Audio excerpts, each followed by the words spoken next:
Bang video, I've been getting an increased amount of messages from Muslims. And no, they are not death threats or any kind of aggressive or insulting messages this time. Instead, they are trying to bring to my attention that the Big Bang Theory, as it is explained and accepted by scientists today, was revealed in their holy book, the Quran, 1400 years ago before the theory even existed. And they argue this by bringing certain verses in the Quran which, interpreted correctly, they say, clearly describe the Big Bang cosmological model. I will insert them in the sidebar. Also, if you do a search on YouTube by the terms Quran and Big Bang, you will see what I mean, it's all over the place. Now, I'm not gonna argue and dissect them simply because, well, one, my arguments would just basically say, yo, look, them verses have nothing to do with the Big Bang. To which the responses would be, oh yeah, they do, and this can go on forever. And two, because you can read them for yourselves. I mean, the claim that these verses have any scientific merit to them is as ridiculous as putting a miniskirt on a sumo wrestler and calling it a ballerina. No, he's just wrong. So instead I'm just gonna ask one question to the Muslims making this claim. And not just this claim, because you see, while most Christian creationists try to negate science altogether, going, evolution? Where? Big Bang? Never happened. But no, Muslims have a different approach. They go, it's all here in my book, man.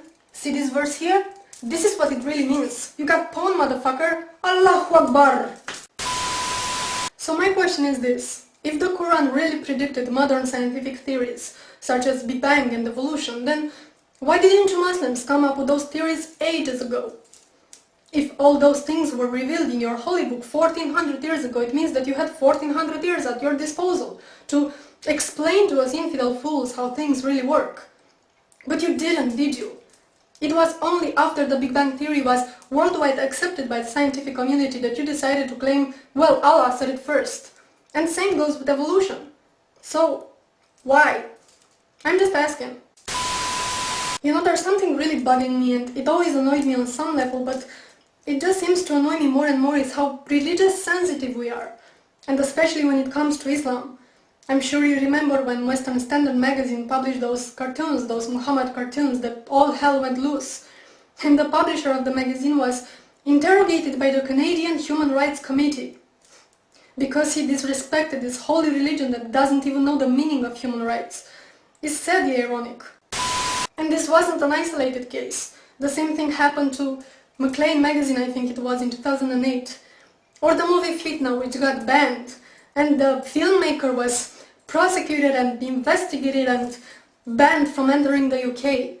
All this while he was under constant death threats from Muslim extremists who were offended that he portrayed Islam as being violent.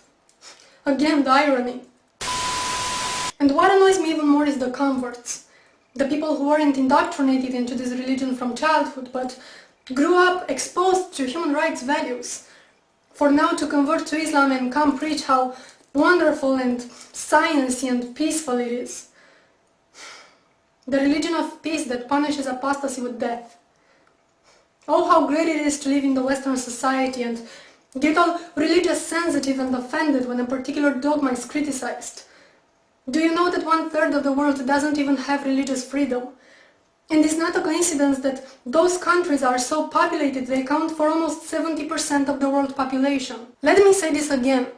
70% of the world population doesn't have religious freedom. You will have to look at the calendar and see what year it is, and ask yourself, what the fuck?